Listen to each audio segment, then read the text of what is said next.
கீழே படுத்து தூங்கின்னு இருக்கியா, இந்த பக்கம் படுத்து தூங்கும்போது காது மேலே இருக்குது. இது மேலேருந்து ஒரு குரங்கு பார்க்குது. என்ன டெய்லி மரத்தில் படுக்குது, எல்லோரும் இந்த சிங்கத்துக்கு பயப்படுறாங்க. வந்து ஓடி வந்து அந்த குரங்கிட்ட வந்து காதை இழுத்துட்டு ஓடிடுது. இந்த சிங்கம் இப்படி திரும்பி பார்க்குது. இப்படி காதை இழுத்துச்சு. எந்த பக்கம் இருந்து குரங்கு இழுக்குது, இந்த பக்கம் இருந்து காதை இழுக்குது.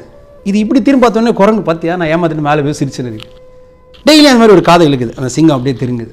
இது நான் கொஞ்சம் பெரியவங்க சின்னவங்க 2 பேரும் கேட்கணும்னு ஆசைப்பட்றேன். ஏதோ சிங்கத்தை பற்றி குரங்கை பற்றி பேச நினச்சிட போகிறேன். ஏன்னா எனக்குள்ள நிறைய வலி இருக்குது. அதை காமிச்சிக்காமல் நடிக்கிறேன். இனிமேல் இந்த வலியோட வாழாமல் இருக்கிறதுக்கு இது ஒரு வலி வகுத்துறாதான் நான் ஆசைப்படுறேன். நல்லா புரிஞ்சுக்கோங்க. அப்படி திரும்பி அந்த குரங்கு வந்து காதை இழுக்குது. அதை அப்படியே பார்க்குது. குரங்கு அப்படியே ஒரே குஷி. மேலேருந்து பார்த்தியா சிங்கம் தேடுது, நான் இழுத்துட்டேன், ஏமாத்திட்டேன்னு. அடுத்து இதை ஒரு நரி பார்த்துனே இருக்கு. ஆனால் குரங்கு ரெகுலராக இந்த டைம் தான் வருதுன்னு அது கேங்காக அப்படியே அந்த நரி இருக்குது. அந்த குரங்கு வந்து இறங்கி வந்து சிங்கத்து காதை இழுக்க வருது ஒரு நாள், ரெகுலராக பண்ணுறது. அந்த பின்னாடி இருந்து நரி அட்டாக் பண்ண வருது. இந்த பக்கம் ஒரு நரி, அந்த பக்கம் ஒரு நரி. இந்த சிங்கம் பாருங்கள், குரங்கு காதை இழுக்க வர சமயத்தில் அப்படி ஏந்திரிச்சு அப்படி திரும்பி குரங்கு அட்டாக் பண்ண நரி வருதுன்னு குரங்குக்கு தெரில. ஆனால் படுத்துனுக்க சிங்கத்துக்கு தெரிஞ்சிருச்சு. இந்த கையில் ஒரு அடி, நரி போய் இடிச்சுன்னு உழுது. இன்னொரு நரி இந்த கையில் ஒரு அடி, அப்படி போய் உழுதுன்னு அந்த நரி கூட்ட போய் ஓடிடுச்சு.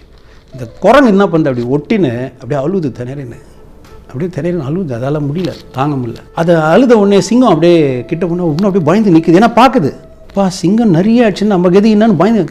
அதை சிங்கம் அப்படி கை வச்சு, எதுக்கு நீ பயப்படுற? இல்லை அந்த நரி வந்தது உங்களுக்கு எப்படி தெரிஞ்சது, அதுக்காக பயந்தேன். இல்லை நீங்கள் அடிச்சதில்லை, நான் அப்படியே ரொம்ப பயந்துட்டேன்னு சொல்லலாம். ஸோ அதெல்லாம் ஒன்றும் இல்லைன்னு சொல்லிட்டு போய் சிங்கம் அதே மாதிரி படுத்துனேன் அப்படியே இருக்குது. இந்த குரங்கு மேலே போயிடுச்சு காதை இழுக்காமல்.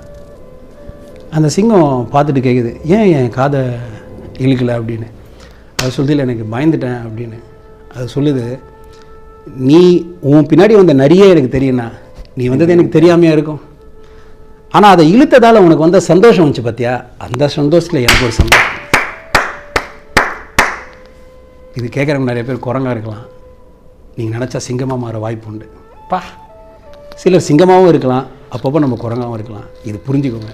பா உங்கள் வீட்டில் இருக்க உங்கள் அம்மா அப்பாவுக்கு உங்களை தூக்கி போட்டு மிதிக்கிறதுக்கு பவரில் நினச்சிடாதீங்க. அவங்க எதுவும் செய்யாமல் இருக்கிறதால நம்ம அது கொஞ்சம் நம்ம வாய்ப்பாக எடுத்துக்கிறோம்.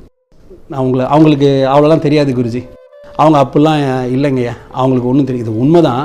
ஆனால் மனசார சொல்கிறேன், நீ குரங்குன்னு அவங்களுக்கு தெரியுதா இல்லைன்னு தெரியல, ஆனால் அவங்க சிங்கன்னு கேட்குற உங்களுக்கு தெரிஞ்சிடணும். பா என்ன நம்ம குரங்குன்னு சும்மா விட்டு வச்சுருக்காங்க. அதனால் நீங்கள் அது சிங்கமாக மதிக்கிறீங்களோ இல்லையோ, இனிமேல் அசிங்கப்படுத்தாதீங்க. அதுக்கு என்ன குருஜி பண்ணோம், அவங்க சொல்கிறதான் கேளு.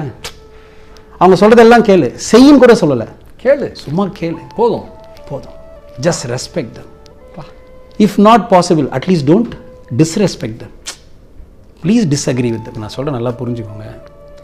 Please disagree. It's not wrong. What is the word I'm using? Disagree. Nothing wrong. அவங்க சொல்கிறது சரியாக இருக்குன்னு அவசியம் இல்லை. நீங்கள் சொல்கிறீங்க, ஆனால் இது சரியில்லைன்னே சொல்லலாம். ஆனால் டோன்ட் டிஸ்ரெஸ்பெக்ட். அவங்க சொல்கிற கருத்தை மறுக்கலாம், அவங்கள வெறுத்துடக்கூடாது. ஆமாம், அவங்கள வெறுத்துடக்கூடாதுன்னு கூட சொல்லலை. அவமரியாதைங்க. நீங்கள் அவங்களோட டிஸ்அக்ரி பண்ணுங்கள், ஆர்கியூ பண்ணுங்கள், ஆனால் அவங்கள டிஸ்ரெஸ்பெக்ட் பண்ணாதீங்க. அருமை. அதுக்கு என்ன குருஜி பண்ணணும், அவங்க சொல்கிறத ஃபுல்லாக கேட்டுக்கோங்க, ஹாப்பி ஆகிடுவாங்க.